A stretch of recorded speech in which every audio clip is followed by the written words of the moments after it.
The kill-pen truck sat hidden in the alley, its rusted cage holding a skeletal horse with tears streaking his dusty face. Passers-by glanced away, all except Anna, a 76-year-old widow who hadn't touched a horse in 15 years. When their eyes locked through the bars, something shattered inside her.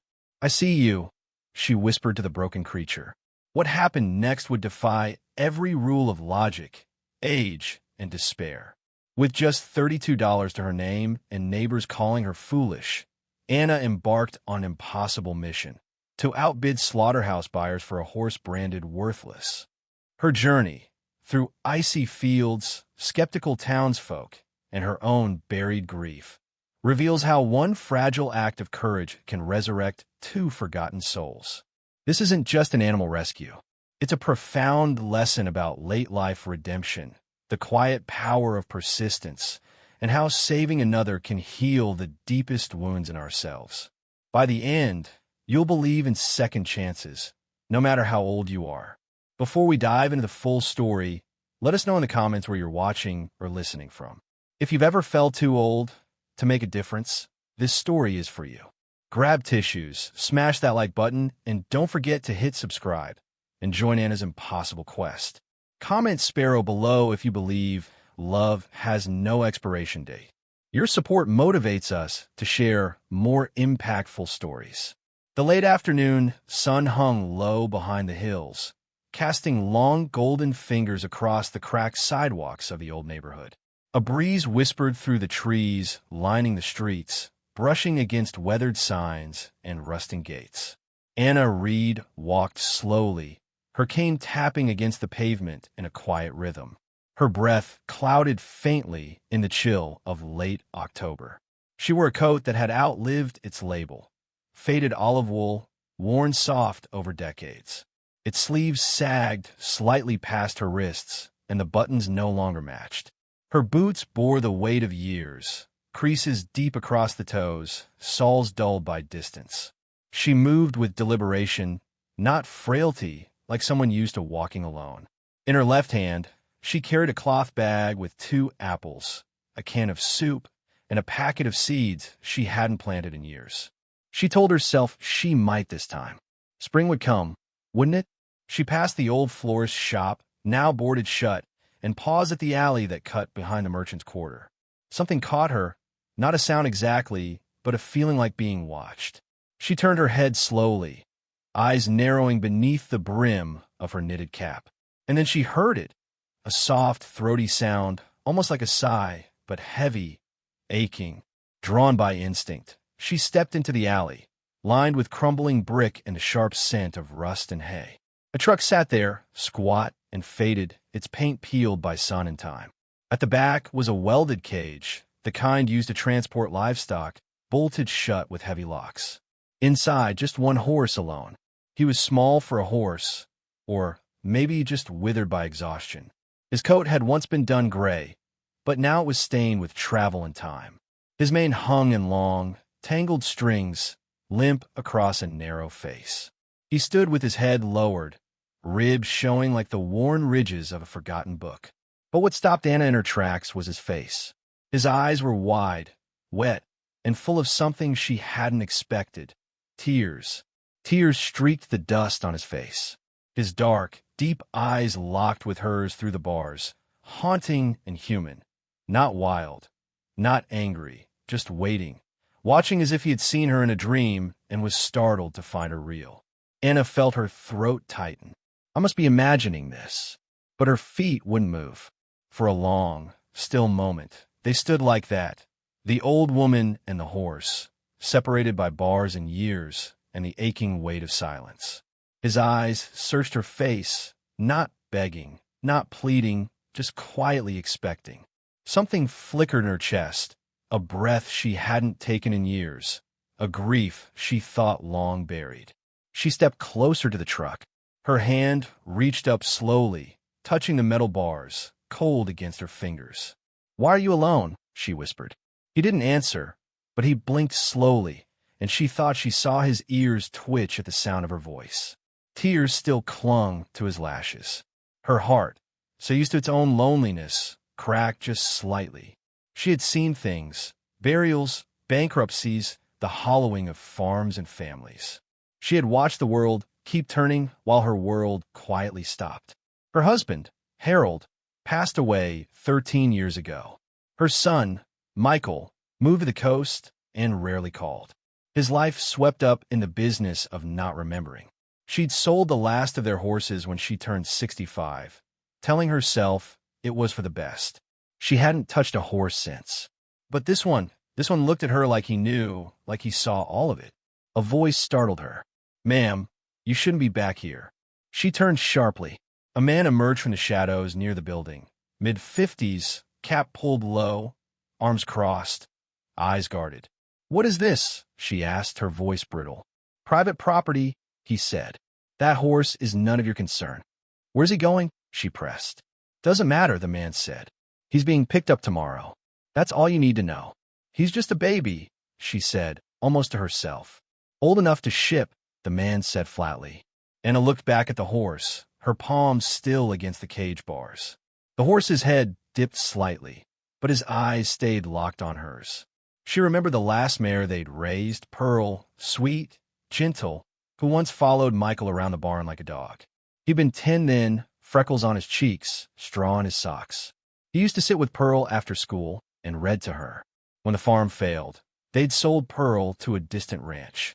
No goodbye, just a loaded trailer and a check that barely covered a month's mortgage. She hadn't forgiven herself for that. "What if I want to buy him?" she asked. The man looked at her like she'd spoken in a foreign language. "Lady, it doesn't work like that. These horses come through auctions.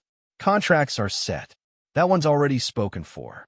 "I'll pay," she said, her voice rising slightly. "I'll take him." The man stepped closer, his tone sharpening.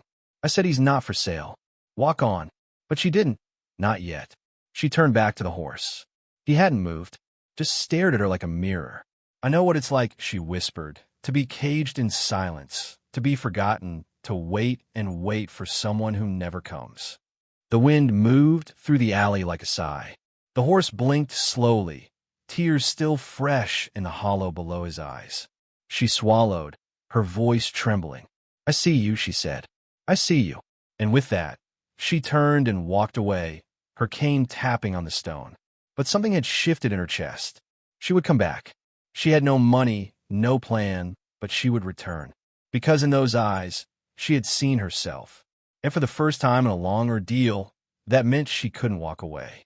The next morning arrived muted and gray, with a low fog settling like breath across the hills. Anna sat by the window of her small kitchen, her hands wrapped around a chipped ceramic mug. The tea had long gone cold, but she hadn't noticed. She hadn't slept well. Every time she closed her eyes, she saw that horse alone in that iron cage, the dust streaked with tears down his face, his eyes locked onto hers. Those eyes hadn't pleaded. They had waited. And she, an old woman with no family close by and barely enough in her bank account to stretch the month, was haunted by them. She looked around her kitchen, simple, clean, too quiet. The clock above the stove ticked gently. A calendar hung on the wall, the days marked not by appointments, but by habit: tea, reading, short walks, feeding the birds, visiting the grocery, repeat. She had kept her life small on purpose. When Harold passed, the silence had grown vast, and she'd retreated into it like a turtle to its shell.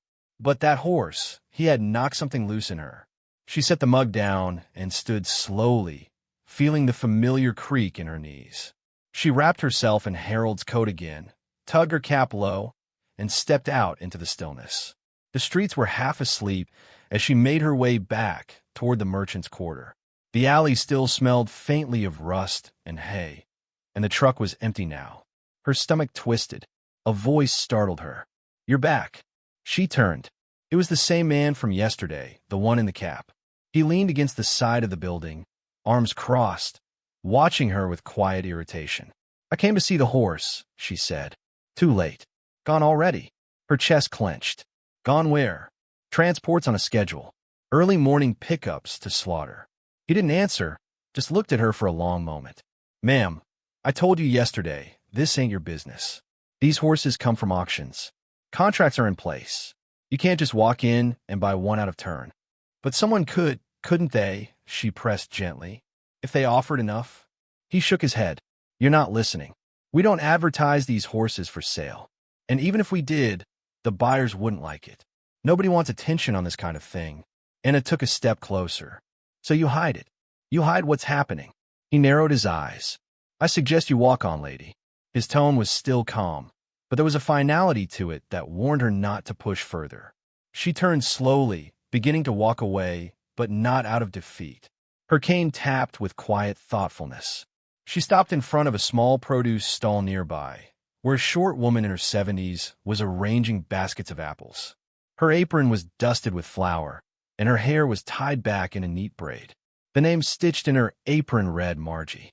Anna hesitated, then said softly, Do you know where the horses go? Margie glanced up sharply, then down at her apples. She lowered her voice. Not supposed to talk about it. I won't say your name. A pause. Then Margie sighed. Kill pens. They call them that. They buy them cheap from auctions, sometimes right out from under families who don't even know what's happening, then ship them off to Mexico or Canada. Anna felt a chill run down her back. And no one stops them? Some try, Margie said. Rescue groups, folks who track the pens and intercept horses, but it's like trying to dam a river with your hands. Too many are slipping through. I want to stop it, Anna whispered. Just one. Margie looked at her for a long moment. You mean that little Dunn, the one that cried? Anna's voice shook. Yes. I heard he's still here, Margie said quietly. Not picked up yet. Probably holding him for a final load. She leaned in. You didn't hear it from me, but behind the old shed off Maple Run Road. They use it when they don't want eyes. Anna reached out and gently took Margie's hand. Thank you. Margie nodded once, then turned back to her apples. Anna didn't go home. Her legs hurt, but she will move forward. Maple Run was nearly a mile from the square, past the old granary and the collapsed fence. The air grew colder as the sun sank behind heavy clouds. She followed the road until it bent sharply left, and there, partially hidden by scrub trees and a broken-down silo, stood a leaning shed, once used to store hay. And there was the truck. She approached slowly, heart pounding, afraid of what she might find. The horse was still there, still alone, still silent. But when he saw her, his ears flicked forward and his head lifted slightly. He remembered. She placed her hand on the cage bars again. I thought I was too late, she whispered. He moved forward a step closer than yesterday. I don't have money, she said softly, but I will find it. I will find a way. The wind stirred, lifting the edges of her coat. I don't know why you looked at me like that, but I think I needed it. She paused, swallowed, then said, Your name is Sparrow. The horse blinked slowly, his eyes resting on her face, calm. You're not meant to end like this. She turned to leave, her mind spinning with questions. How much? Who do I ask? Can I even do this? But deep inside, something was awake again. She didn't feel 76 anymore. She felt alive. This story took us a lot of time. So, if you're enjoying it, subscribe to our channel. It means a lot to us. Now back to the story. Anna sat at the kitchen table, her hands resting gently on the rim of a small notepad. The light from the single overhead bulb flickered slightly as the wind whispered outside. She had written a list, a short one, the names of 3 people she thought might help. She stared at the ink-stained page, unsure whether it was a list of hope or of humiliation. Beside the notepad sat a cracked leather wallet. When she opened it, she counted the bills slowly. $32 and some change, a coupon for tea, a photo of Harold folded carefully behind her library card. Her pension would come next week, but that was already budgeted for rent and medication. There was no room for a miracle. She leaned back and stared at the ceiling. How much could a man charge for a horse he didn't care about? $100? $200? $500? The truth was she didn't know, but she felt the clock ticking, and then a soft voice in her mind. Her own voice, younger, braver. You've spent your whole life saying you couldn't make a difference. What if this time you can? She stood. The first person she went to was Ruth, the pastor's wife, who lived 2 houses down. Ruth had a gentle spirit and once nursed a stray dog back to health during a winter storm. Anna explained everything about the horse, the cage, the look in his eyes. Ruth listened quietly, then touched her hand. "That's a kind thing you're doing, Anna. I can give a little." She handed her a $10 bill. Anna blinked, overcome with emotion at the small act of trust. "Thank you," she whispered. She tried the bakery next. Mr. Lair, a tall man with a soft beard and a bad knee, had known her and Harold in their younger days. She explained again, her voice trembling in places. He raised an eyebrow. "A horse, Anna? You're nearly 80. 76, she corrected gently. "I'm not raising him. I'm saving him." Mr. Lair stared at her for a long moment. Then, with a sigh, he reached into the register and pulled out 5 singles. "That's all I can spare today. Don't make me regret it." She smiled, grateful. "You won't." But not every door was kind. Outside the corner market, she asked a young couple walking past if they could spare some change for a horse rescue. "A horse?" the woman said, confused. Anna nodded gently, explaining. The man shook his head. "Lady, there are people starving, and you want to save a horse?" Anna felt her cheeks flush. "Yes, because he's alive and scared and worth saving." They walked away, laughing softly. She stood there for a moment, the wind catching her scarf. Doubt crept in. Maybe they're right. Maybe it's foolish. One old woman, one old horse. What difference does it make? But then she saw Sparrow's eyes again, dark, expectant, full of quiet trust. And in that gaze, she saw every part of herself she had once buried. By noon, she had collected a little over $60. Not nearly enough.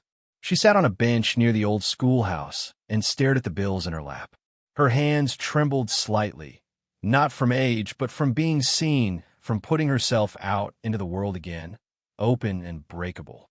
A young man approached, hoodie pulled over his head, earbuds in. He looked barely 20. She hesitated, then rose and spoke softly. "I'm trying to save a horse," she said. He pulled out one earbud, raising an eyebrow. She explained again.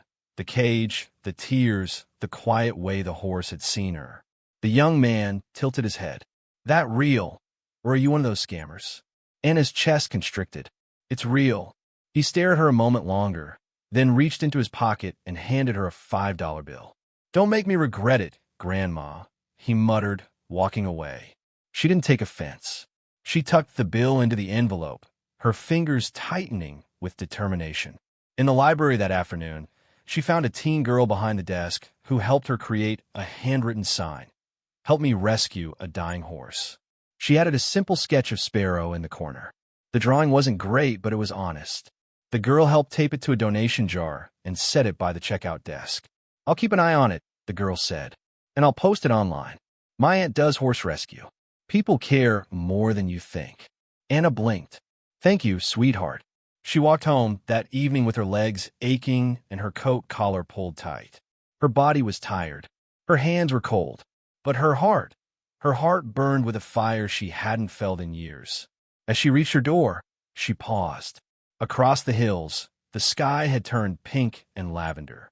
Somewhere beyond the fog and distance, a small, broken horse stood in silence, waiting, and she would not let him down. The morning came cold and slow, wrapped in a veil of mist that clung to the grass and the low branches of the hillside trees. Anna stood by the kitchen window, her hands curled around the same chipped mug, now filled with hot water and lemon. The scent rose soft and clean, but she barely noticed it. Her eyes were fixed on the distant horizon. There had been a small shift overnight, so small it would have been missed by anyone else. But Anna felt it in her chest like the soft click of a lock turning after years of silence. She couldn't explain it, but it was there. Something was beginning to change, and it had begun with a horse. She dressed slowly, her coat, scarf, and old boots. Her knees ached, but they carried her. When she stepped out the front door, the wind caught her breath and held it. The world was gray and open and waiting. She made her way to the shed behind Maple Run Road again, the path now familiar. The barn leaned into the wind like a tired sentinel, and the truck sat quietly beside it, unmoving but not empty. He was still there.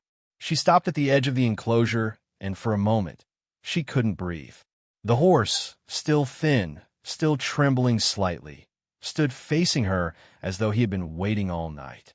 His eyes met hers again, the same deep, mournful eyes. But now there was something else in them. Recognition, maybe, or relief. She walked closer, resting her hand on the bars. "I wasn't sure if you'd still be here," she whispered. "I thought maybe they'd taken you already." He blinked slowly. A soft sound rose in his throat. Neither a whinny nor a snort, just a breath, acknowledgement. She smiled faintly. "You really waited for me." The air around them was cold, but still, the kind of stillness that comes only when two lonely beings recognize each other. "I've been thinking about your name," she said, brushing her hand gently along the cage's edge. "You don't know this, but when my son was little, we had a small barn behind our house, and every spring, sparrows would build their nests in the eaves." She paused, her eyes softening. "Michael used to sit on a stool in the barn for hours, just watching them. He said he liked how small they were, fragile, but determined. He said sparrows were the kind of bird that knew how to survive anything, even storms." The horse shifted his weight, ears flicking forward, and his voice wavered just slightly. "One summer, we found a baby sparrow on the ground, fallen from the nest too soon. Harold said it wouldn't make it, too weak, too small. But Michael, he was stubborn." She smiled. "He fed it with a dropper, kept it warm in an old shoebox with his favorite flannel shirt. And somehow that bird made it. He named it Lucky." She leaned her forehead against the cold bars. "When we lost the farm, I think he lost more than just a home. We both did. He stopped coming to the barn, stopped writing about animals, stopped drawing." She closed her eyes for a moment. When she opened them, her gaze was steady. "I think I lost my son long before he ever left." The wind rustled through the nearby trees, soft and full of memory. She looked at the horse. "That's why I want to call you Sparrow." The horse lifted his head a little higher. "You're small and broken and not supposed to make it, but I think you will." She paused. "And maybe I will too." She stayed there for nearly an hour, speaking softly, not just to Sparrow, but to herself. Stories she hadn't told in years. Regrets she had buried. Hopes she'd forgotten she still carried. At one point, she reached in her coat pocket and pulled out a soft red apple. It was all she had. She held it out through the bars. Sparrow stepped forward, hesitant. His muzzle brushed her fingertips as he took the fruit gently between his teeth. His breath was warm, and for a moment, Anna felt like the whole world had gone still just to witness that touch. "You trust me already," she whispered. "I don't know why, but I won't fail you." She stepped back slowly, her legs stiff. "I'm going to come back with the money. I don't know how or who will help me, but I will. You just have to hold on a little longer." Sparrow didn't move, but his eyes followed her all the way back down the path until she was swallowed by the mist. That night, Anna placed the nearly full envelope of bills on the kitchen table and looked at it like a promise. She still didn't know if it would be enough, but she had a name now and a story, and that was something to fight for. This story took us a lot of time, so if you're enjoying it, subscribe to our channel. It means a lot to us. Now back to the story. Anna stood outside the community grocery store, her coat buttoned tightly against the wind. In her gloved hands, she held the small donation jar, the one with a handwritten sign and Sparrow's sketch taped on the front. She'd placed it on a folding table with a borrowed thermos of coffee and a stack of napkins, hoping the offer of something warm might loosen a few hearts or at least a few pockets. The sky was overcast. The grayness above mirrored the heaviness she'd begun to carry inside. She'd been standing for nearly an hour. People passed. Some offered a nod or a polite smile. A few dropped coins or small bills into the jar, but others looked past her, eyes unfocused, as if she wasn't even there. Still she stayed. When a young woman in a puffy jacket stopped, Anna felt her spine straighten with a flicker of hope. "Excuse me," the woman said. "You're the lady trying to save that horse, right?" Anna smiled, warmed by recognition. "Yes. His name is Sparrow. He's still in the truck. I'm almost there. Just need a little more." The woman's eyes narrowed. "I heard someone say you made it all up, that there's no horse." The air in Anna's lungs froze. "They said you're running some kind of scam." The woman went on, crossing her arms. "Pretending you care about a horse so you can pocket a few bucks." Anna stared at her, stunned, silent. Her fingers curled around the edge of the donation jar, as though holding it would anchor her. "I'm not," she said softly. "I promise you, he's real. He's alive. I've seen him every day." The woman raised an eyebrow. "Where is he, then?" "I don't see any horse." "He's behind the old shed on Maple Run," Anna whispered. "They keep him hidden. He's not supposed to be sold. He's meant for slaughter. I'm trying to stop that." The woman didn't respond right away. She looked at Anna for a moment longer, then shrugged. "Just saying what I heard," she muttered and walked away. Anna stood still as the wind pressed against her back. Her throat felt tight, like the words she should have said had turned to stones. She blinked quickly, forcing away the sting behind her eyes. What hurt wasn't just the accusation. It was the familiarity of being doubted, being dismissed, being seen as someone too old to matter, too foolish to be trusted. A few minutes later, a pair of teenagers passed by, snickering. One made a mocking sound under his breath. The other whispered, "Grandma's lost it." Anna turned away. She didn't want anyone to see her face. Why did I think I could do this? She asked herself. She gathered the jar, the thermos, and returned home, walking slowly as if the weight of everything pressed heavier with each step. When she reached her kitchen, she set the items down gently and sat at the table, her fingers trembling. She didn't cry. She just sat there in the quiet, listening to the tick of the wall clock and the small creaks of her house settling. For a moment, she considered giving up, not out of weakness, but out of sheer weariness. The world didn't want to care, and who was she to fight it? But then she looked over at the envelope still sitting on the counter, its edges worn now, soft from being handled so often. She imagined Sparrow standing alone in that cage, eyes wide and patient, waiting for someone to come back, waiting for her. She reached for the envelope, held it in her lap, and breathed in deeply. A knock came at the door. She hesitated. Visitors were rare these days. She rose slowly and opened it. A tall man stood on her porch, late 30s, maybe early 40s. His jacket was dusty, the kind with horsehair still clinging to it, and a thick braid trailed down his back. He wore worn boots and had eyes that looked like they'd seen too much. "Are you Anna Reed?" he asked. She nodded, cautious. "I heard about you from the girl at the library, the one with the donation jar." Anna blinked. "You?" He offered a small, respectful nod. "My name's Luke. Used to work with a horse rescue down in Denton. Did it for years before my back gave out.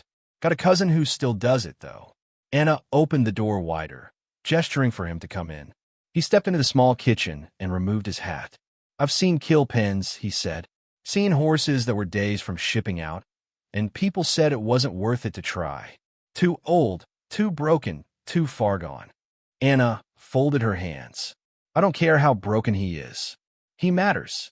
Luke's expression softened. "That's why I came. I believe you, and I want to help." A long silence passed between them, the sound of the wind scratching at the window panes. "I'm close," she said. "I've almost got enough." Luke nodded. "Let's make sure you get the rest. I'll help cover what's missing." Anna's breath caught. "You will." He nodded again. "I've got a truck, too. If we move fast, we can pick them up before they change their mind." Anna stood still, her heart thudding.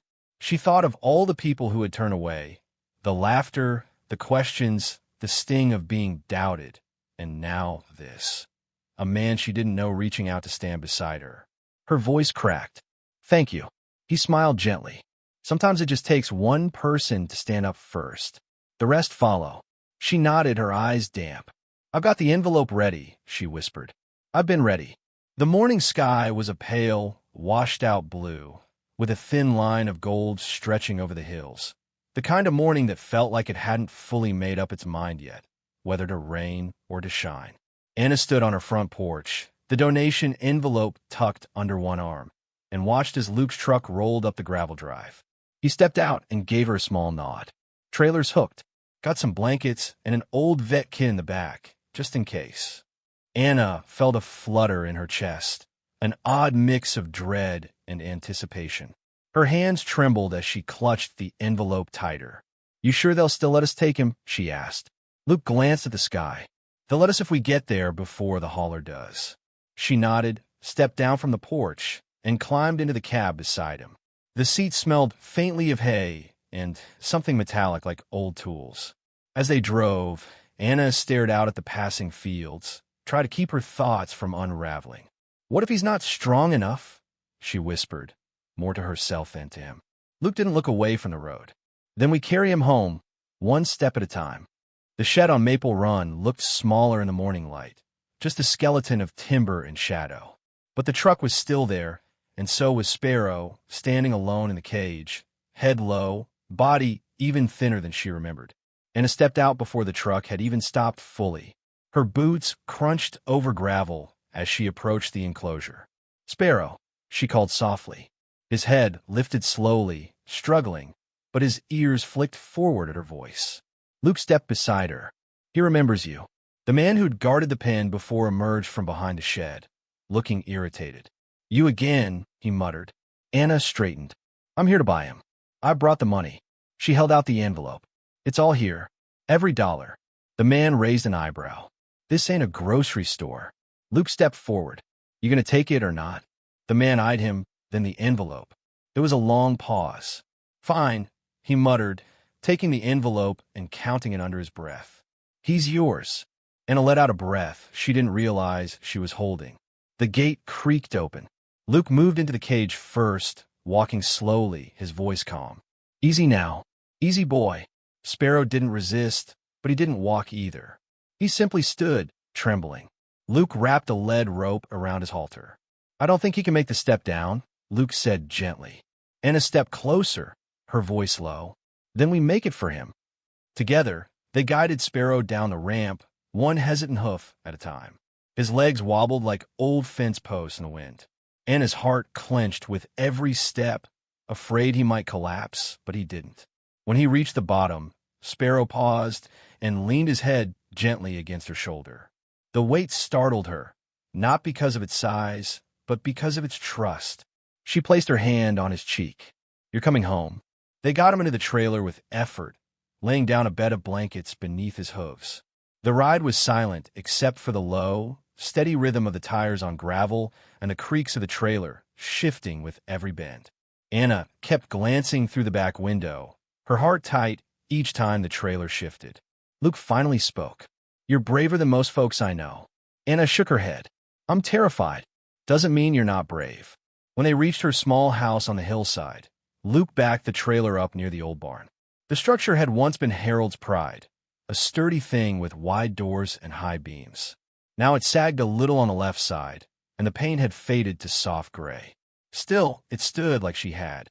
Together, they helped Sparrow out. He stumbled once, but caught himself. The barn smelled of dust and old hay, and Anna's throat caught as she stepped inside. "It's been so long," she whispered. Luke led Sparrow to the stall near the back. Anna scattered hay from a bale she'd borrowed from Ruth that morning. A flannel blanket was spread in one corner. She stood quietly as Sparrow lay down, his body folding slowly like paper.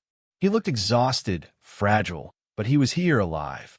Luke cleaned out a bucket and filled it with fresh water. "I'll come by tomorrow," he said. "Bring some feed, check his legs." Anna turned to him, her voice thick. "Thank you." He gave her a small smile. "You saved him. I just helped." When he left, the barn felt too quiet. Sparrow lay breathing gently, eyes half-lidded. Anna sat on a stool beside the stall and watched him. She didn't speak. She just sat there, her hand resting on the stall rail, her heart full of something she hadn't felt in years, home. She didn't know what would come next. He might not make it through the week. The road ahead was uncertain and full of work. But for the first time in a very long time, Anna felt like life had knocked on her door, and she'd said yes. This story took us a lot of time, so if you are enjoying it, subscribe to our channel. It means a lot to us. Now back to the story. The first night was long. Anna sat beside Sparrow in the dim light of the single hanging bulb in the barn, its glow soft and warm against the wood-paneled walls. The wind whistled faintly through the cracks in the beams, and somewhere far off, a coyote cried. But inside the barn, all was still except for the sound of Sparrow breathing, slow, ragged, and uneven. She wrapped herself in a wool blanket and sat on an overturned crate, her knees tucked under her chin. She hadn't sat like that since she was a girl, hiding in the barn loft when her parents fought. Strange how her body remembered things her mind had tried to forget. Sparrow had not moved since settling onto the bedding. His eyes opened occasionally, as if checking that she was still there. And she was. She wasn't going to leave him. At some point during the night, she began to hum. It wasn't a conscious decision. The tune rose from her memory like a leaf rising on the wind. An old lullaby, something she used to sing to Michael when he was sick with fever as a boy. She sang it softly, her voice rusty but tender. Sparrow's ears twitched. You know, she whispered between verses, when my son was little, I used to think love could fix anything. That if I loved hard enough, nothing bad could happen. She reached out slowly, letting her fingers rest against Sparrow's neck. His skin was warm but thin, his breathing still shallow. I stopped singing when Harold died, she said. The house got too quiet, and I didn't want to hear my own voice anymore. Isn't that silly? The silence was worse, but I chose it. Her voice cracked. She didn't wipe the tears that slid down her cheeks. But I think you need music. I think I do too. She stayed like that until the sky began to pale outside. Her body ached, but she didn't move. In the morning, she brought him warm mash, soaked oats, softened carrots, and a pinch of molasses. He sniffed at it, then took a small bite, just one, but it was something. She felt an unreasonable joy swell in her chest. I knew you were stubborn, she whispered. She called Luke that afternoon and told him Sparrow had made it through the night. He's not out of danger, Luke warned. His immune system is probably a mess. Watch for fever, dehydration. I'll try to get a vet over there. I'll do everything I can, Anna said. I know, Luke replied simply. She hung up and sat down to write a note. She didn't have an email or a smartphone, but she had a bulletin board in the community center near the park. She wrote in block letters, Rescued horse needs help. Feed, supplies, advice, anything you can offer. Anna Reed, 29, Hilltop Lane. She added a small photo, one Ruth had taken with her old digital camera, showing Sparrow lying in the barn with his eyes half closed and Anna beside him, holding his head in her lap. She posted the note that afternoon. By morning, there was a knock on her door. It was a young boy, maybe 9 or 10, holding a small plastic bag. These are carrots, he said shyly. Mom said I could give them for your horse. Anna's heart swelled. Thank you. What's your name? Elliot. Well, Elliot, she said, kneeling slightly. Sparrow will love these. He smiled wide. That's a good name. Later that day, someone else came. A woman named Janine, who had a small goat farm just outside of town. She brought half a bale of alfalfa and some vet salve for Sparrow's cracked hooves. Animals remember kindness, she said, even when people forget. Then a man from the hardware store arrived with a box of nails and a roll of waterproof tarp. I heard the barn's leaking, he said. Let me patch the roof. Anna tried to protest, but he raised a hand. Let me do something that matters, Mrs. Reed. That horse, he reminds me of one we had growing up. I didn't save him. Maybe this is a second chance. Anna didn't know what to say. She just pressed her hand to her heart and nodded. That night, she sat again beside Sparrow. His eyes were more alert now. He ate a little more, stood briefly on shaking legs before folding himself back down. But when he lay down again, his muzzle reached toward her knee, resting there gently. Anna didn't speak. She just placed her hand on his neck, eyes glistening, and let the quiet wrap around them both like a blanket. The early spring air held a promise that Anna hadn't let herself believe in for a long time. Warmth without warning, sun without sorrow. The snow had melted into the hills, and patches of green were beginning to stretch their way across the earth like fingers learning to reach again. In the barn, Sparrow stood. Not for long, not steadily, but he stood on his own. Anna watched from the open stall door, her breath catching as his legs trembled slightly, then steadied. He stretched his neck forward, nudged the feed bucket, then took a slow, thoughtful bite. His ribs still showed, but less like broken bones and more like the edges of something mending. She stepped closer. You look taller, she murmured. Sparrow didn't flinch when she laid a hand on his neck. He leaned into the touch now, trusted it. You're not the only one changing, she whispered. That morning, she had woken before the sun and tied her hair back into a braid, something she hadn't done in years. She found herself humming again as she poured oats into the feed bucket, stirring in chopped apples. It wasn't until halfway through the task that she realized she was smiling. Luke came by just after noon, carrying a bag of supplements and a weather trail brush. Figured he'd appreciate a little spa day, he said with a grin. Anna watched as Luke brushed along Sparrow's sides, his hands steady and practiced. Sparrow shifted only slightly, calm and accepting. "You've done something good here," Luke said. He knows he's safe now. Anna lowered her gaze, fingers twisting the edge of her coat. "I still wonder if I'm dreaming." Luke looked at her, really looked. "You're not. You gave it back a future. That's not a dream. That's work. The kind that matters." Later that week, Anna led Sparrow out into the field behind the barn. The grass was patchy and uneven, but the sun was warm and the sky was open. Sparrow took cautious steps, pausing every few feet, ears flicking in every direction. Anna walked beside him, holding the rope loosely in one hand, the other tucked inside her pocket. Her back ached, but it was a good ache, the kind that came from moving muscles that had once been still too long. "You know," she said quietly, "I haven't led a horse in nearly 15 years. You'd never guess it used to be second nature." Sparrow nudged her shoulder gently. She smiled. "You're cheeky now." When they reached the edge of the orchard trees, Sparrow stopped. He lifted his head, eyes wide, as if he could smell the old stories that still lived in the bark. "This is where my son used to climb," she said.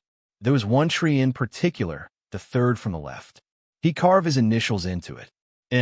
He said he wanted it to last forever." She paused. "Funny how nothing does. But sometimes we get to borrow forever for a little while." Sparrow moved forward again, slow but stronger. When he paused to nibble at a tuft of clover, she let him be. That evening, as Anna sat at her kitchen table, tea steaming gently by her elbow, there came a soft knock at the door. A woman stood outside, holding a notepad and a camera slung over her shoulder. "Hi," she said, smiling. "I'm Rebecca. I write for the county paper. Heard something about a horse rescue up on the hill." Anna blinked. "That's me, I suppose. Mind if I ask you a few questions?" They sat in the living room, Rebecca on the edge of the old armchair, pen poised. "How did it start?" she asked. Anna looked out the window toward the barn, where Sparrow's silhouette moved gently behind the frosted glass. "I was walking home through the merchant's quarter," she began, "and I heard a sound, a horse crying." Her voice trembled slightly. "I saw him locked in a cage, alone, eyes full of tears. I looked at him, and he looked back. And I knew, if I walked away, I'd never forgive myself." Rebecca listened quietly, nodding. "I didn't have money. I didn't have a plan. But I had time, and I had a voice, so I used it." Anna told her everything. Not just about the rescue, but about the memories, the people who helped, the fear, the doubt, the songs she sang in the barn. She didn't expect to say so much, but once she started, the words kept coming, as if something inside her had been waiting to be seen. Rebecca wrote it all down. "I think people need stories like this," she said softly. "They forget sometimes how much difference one heart can make." Anna looked down at her hands. "I didn't do it to be seen." "I know," Rebecca said. "That's why people will care." 2 days later, the article appeared. "The Woman Who Rescued a Sparrow, a Story of Hope, One Hoof at a Time." Anna found the folded paper on her porch, left anonymously. She brought it inside and read it at her kitchen table, her hands trembling slightly. There was a photo of her beside Sparrow, his head lowered lovingly beside her shoulder. The words were simple but true. They told the story without frills, just quiet courage. That afternoon, the mailbox held 3 letters, each one with a small donation.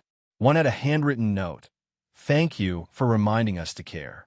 She folded the letters and tucked them into the drawer beside her tea tins. She didn't need praise, but she held the notes close to her chest, like warmth. That night, as she tucked Sparrow into his stall, he turned toward her and gently bumped her side. She laughed softly. All right. You want another apple, don't you?" She reached into her coat pocket and pulled out a small red one, holding it out in her open palm. Sparrow took it gently, his breath warm against her skin. "Look at you," she whispered. "All this life in you." She stepped back, resting her arms on the stall door. And for the first time in decades, she whispered, not to him but to herself, "You're allowed to feel proud." The days had grown longer. The sharp winds of early spring had softened into gentle breezes that brushed the hilltops and carried the scent of blooming grass and warming earth. The kind of days that didn't ask for much, just presence. Anna stood in the barn, running a soft-bristled brush along Sparrow's side. His coat had begun to shine again, still patchy in places, still thin, but the dullness was gone. His eyes no longer looked hollow. They met hers now with quiet confidence, the way old friends look at one another, speaking entire paragraphs with just a glance. She hummed as she brushed. Not a lullaby this time, just a tune with no name, something she invented on the spot. Sparrow's ears twitched to the rhythm. "You know," she said, "when I was younger, I thought healing would feel like fireworks, loud, sudden, dramatic." She stepped around to his other side, brushing with slow, practiced strokes. "But this," she murmured, "this feels more like watching the sky turn colors at the end of the day. It's still, but it fills you." He flicked his tail and turned his head slightly to look at her. "Maybe that's what getting older teaches you," she continued. "Not everything that matters needs to make a noise." Later that afternoon, she packed 2 apples in a small cloth bag and looped a halter gently over Sparrow's head. He came willingly, walking beside her as they followed the worn path up behind the house. It was the same path she and Harold used to walk in the evenings before arthritis found its way into their bones. They reached the top of the hill as the sun began to dip. A single wooden bench sat beneath the wide branches of a black walnut tree. Its bark was gnarled, its canopy generous. The bench had been Harold's idea. He built it the summer after his retirement and carved a simple phrase into the backrest: "Stillness is where the heart breathes." She led Sparrow to the grass beside it and tied the lead to a low branch, letting him graze as she sat down slowly. From up here, the town looked small. Rooftops shimmered in golden light. Smoke drifted from chimneys. Dogs barked faintly in the distance. And the last birds of the day sailed toward the trees. Anna watched Sparrow lower his head to the grass, his lips tugging gently at the green. There was a kind of poetry in it. A horse once too weak to stand, now feeding beneath the sunset sky. She reached into the bag and pulled out an apple, polished it against her sleeve, then broke it in 2. "Want to share?" she asked. Sparrow lifted his head and walked to her, taking the half apple gently from her palm. She watched him chew, then turned her gaze back to the horizon. "So many years," she said softly. "So much silence. I thought my life had folded in on itself like a letter that was never meant to be opened again." Her voice shook. "But you," she turned back to him, "you reminded me there's always more paper to write on, even at the end of the book." Sparrow stepped closer, his breath warm against her shoulder. "I never told anyone this," she whispered, "but when I lost the farm and the horses, and the house started creaking with loneliness, I stopped looking in mirrors. Not because I was afraid of age, but because I didn't recognize the woman looking back." She took a deep breath. "But now I see her again. Not the woman I was, but the woman who chose to love when she could have stayed quiet, the woman who didn't walk away." Sparrow lowered his head beside hers, as if listening with the whole of his being. "And maybe," she said, "you felt the same. Maybe you looked at me from that cage and thought, she's broken too, but maybe we can still be something together." The sun dipped lower, casting long golden shadows across the hill. Sparrow lay down beside her, his legs folded, his body at ease. Anna reached for his neck and leaned against him gently, her cheek resting on the soft, warm fur. They stayed like that as the light turned amber, then rose pink, then deep indigo. The wind whispered through the grass like a lullaby. Anna closed her eyes, not to sleep, but to remember. Not the pain, not the years of silence, but this moment, this breath, this horse, and the life they found in each other. This story whispers a truth we often forget. It's never too late to choose love over fear. Anna and Sparrow taught a whole community that broken things mend stronger at the cracks, and that sometimes the most extraordinary heroes wear worn coats and walk with canes. If this story made your heart swell, let's make it go viral. Share it with someone who needs hope today. Comment "Never too late" if you believe in late-life miracles. And hit subscribe for more real-life fairy tales. Because somewhere another sparrow is waiting, and your share might lead them to their Anna.